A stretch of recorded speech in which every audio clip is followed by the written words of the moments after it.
Ehi, ditemi la verità, tanto siamo solo tra di noi. Ma non vi siete stancati di complicarvi la vita tutte le volte che volete fare una pizza fatta bene? Non mi dite che non vi è mai successo di avere degli ospiti affamati e dei panetti ancora tristemente piatti, o magari esplosi 3 ore prima della pizzata. Mamma mia, ma che stress, ma anche quanti strappi per domare degli impasti messi così male. Ciao amanti della pizza, io sono Gigio e benvenuti in un nuovo episodio della mia serie Casa F1, in cui vi mostrerò l'impasto infallibile, facilissimo, veloce da realizzare, impossibile da strappare in fase di stesura e che vi riesca sempre da utilizzare sia nel caso in cui vogliate fare delle pizze super veloci in tempi brevi e sia che vogliate fare delle pizze a lunga maturazione. E nel caso di pizze a lunga maturazione, i panetti saranno pronti pochissimo tempo dopo averli tolti dal frigo grazie ad un appretto super rapido. Per fare 4 panetti da 280 grammi vi serviranno 650 grammi di farina di media forza tipo Caputo Pizzeria per intenderci, 450 grammi di acqua fresca di rubinetto, 12 grammi di malto di astasico o in alternativa quello tipo sciroppo, e questo passaggio è obbligatorio per ottenere i risultati che vi mostrerò alla fine del video. 7 grammi di lievito fresco o 3,5 di lievito secco ed infine 12 grammi di sale. Se poi vi serve fare 8 pizze o soltanto 2 e siete più bravi di me in matematica, Sì, bravo in matematica. No, direi proprio di no. vi basterà raddoppiare le dosi o semplicemente dividerle per 2. L'impasto lo faremo a mano, o meglio lasceremo che si impasti da solo grazie alla tecnica no knead. Procuratevi una scodella come questa, meglio se con il tappo, in modo tale da risparmiare sulla pellicola che utilizzereste per coprire l'impasto. Prendete poi un cucchiaio di legno o un leccapentola o la mitica frusta danese. E ora possiamo cominciare. Versate la farina nella ciotola, sciogliete il malto nell'acqua nel caso di sciroppo di malto, oppure aggiungete il malto se in granuli direttamente alla farina. Non ho problemi con l'acqua potabile in casa, l'acqua è arancione semplicemente perché ho aggiunto il malto. Ora distruggiamo un altro dogma e andiamo ad aggiungere prima il sale, mescoliamo, poi il lievito e mescoliamo di nuovo.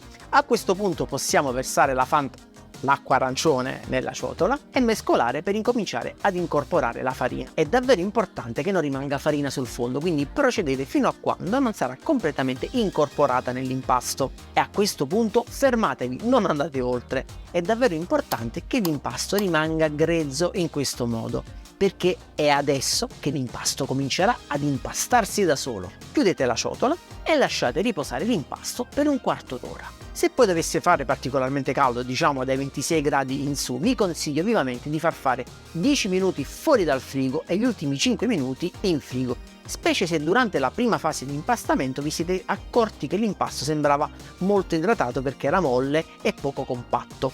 Al termine dei primi 15 minuti l'impasto si presenta in questo modo. Diciamo che visivamente non è tanto diverso dall'impasto che abbiamo lasciato un quarto d'ora fa, ma qualcosa è cambiato dal punto di vista della struttura e infatti l'impasto comincia a diventare più forte. Ora facciamo delle pieghe di rinforzo lasciando l'impasto all'interno della ciotola e sfruttando le pareti lisce di quest'ultima riusciremo ad ottenere un impasto molto più liscio di prima. Copriamo e lasciamolo ancora all'interno della ciotola per un quarto d'ora. Ora, se fa caldo, fate la stessa cosa che avete fatto prima, 10 minuti fuori e 5 minuti in frigorifero. Ma se il caldo dovesse essere infernale, fate al contrario, 10 minuti in frigo e 5 fuori. Ci siamo!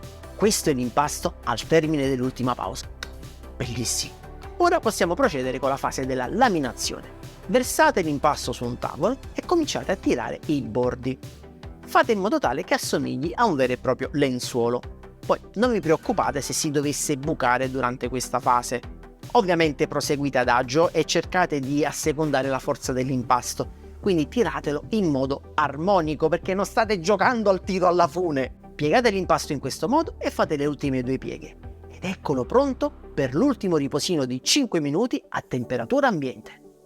Che ci crediate o no, abbiamo finito. Ora potete prendere l'impasto e porzionarlo in 4 panetti da 280 grammi. Fate i panetti con la tecnica che preferite, personalmente utilizzo questa delle micro pieghe per poi chiudere l'impasto in questo modo.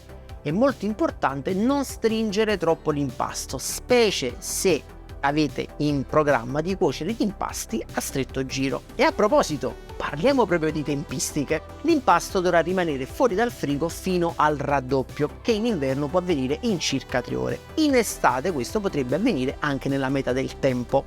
raddoppio, È molto importante non andare oltre in termini di volume. Ed eccoli qui i panetti, come vedete sono belli paffuti e colorati grazie al malto. A questo punto avete due scelte. In caso di pizzata d'emergenza avrete dei panetti pronti all'uso e in caso di pizzata del giorno dopo avrete dei panetti che potranno comodamente maturare in frigo ma anche lievitare. Ma andiamo con ordine. Vediamo che cosa succede se provo a cuocere un panetto lievitato in poco tempo. Userò il mitico F1 P134H per ottenere il massimo delle prestazioni anche con pizze lievitate in così poco tempo. Imposto la temperatura della resistenza superiore a 450 gradi e di quella inferiore a 150 in modo tale da far sì che il forno sia pronto alla cottura in circa 20 minuti.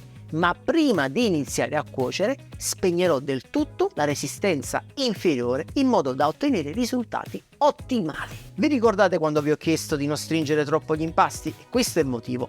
Ora, in fase di stesura, l'impasto non risulterà per niente incordato e tutto sommato sarà molto semplice stenderlo. Pomodoro, basilico, mozzarella, mettiamo la pizza sulla pala, giro d'olio e cottura.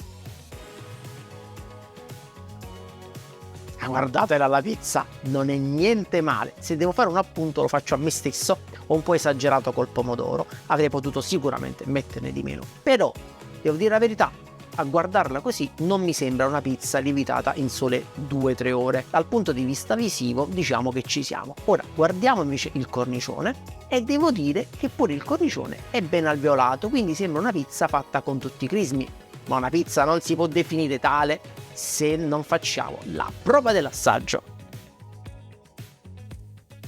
Buona nonostante le tempistiche e a scanso di equivoci il lievito non si sente proprio come sapore perché non è come le pizze che facevamo una volta dove andavamo a mettere 25 grammi di lievito in mezzo chilo di farina. Ma visto che questa tipologia di pizze sono sicuramente un caso limite, vediamo invece come preparare questi impasti ad una lunga maturazione. Tornando indietro al momento in cui gli impasti avevano raddoppiato in volume a temperatura ambiente, dovremo semplicemente prenderli e riappallottolarli, rimetterli nella cassetta di lievitazione o nei contenitori singoli e spostarli in frigorifero.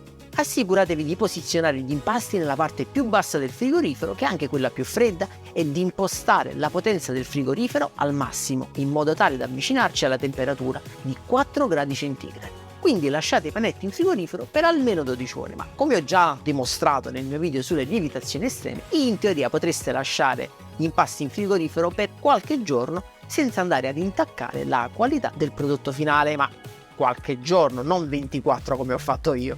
Ora, massimo 2-3 ore prima della pizzata dovrete tirare gli impasti fuori dal frigorifero per farli stemperare un pochino. Questo perché, nonostante le basse temperature del frigorifero, in realtà i panetti hanno continuato ad aumentare in volume. Non mi credete? Eccoli qua! E quindi, dopo queste famigerate 2-3 ore a temperatura ambiente, i panetti sono pronti per la cottura. E anche in questo caso cottura nel forno F1 alle stesse temperature di prima.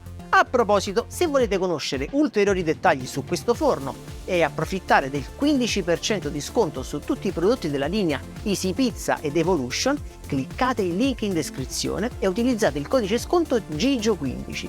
Poi, se siete indecisi per 1000 motivi, sappiate che è possibile acquistare a rate con busta paga, ma anche senza, nel caso in cui possediate una carta di credito. Ed eccola la pizza, guardatela, stesa senza difficoltà, nessun rischio di bucarla e grande esplosione in fase di cottura. Ma ora guardiamo com'è venuto il cornicione, davvero stupefacente, e quest'altra sezione ci dimostra che non è stato soltanto un caso. Ed ora la prova dell'assaggio. E che ve lo dico a fare, sapore eccezionale! E mo' non avete più scuse, non vi resta altro che provare questo impasto, metterlo tra i preferiti e condividerlo con i vostri amici che da sempre hanno avuto problemi a gestire gli impasti. Poi non dimenticate di cliccare il link qui in basso per visitare lo store e utilizzare il codice GIGIO15 per ottenere il 15% di sconto. Grazie se siete arrivati fino a questo punto, ciao e alla prossima!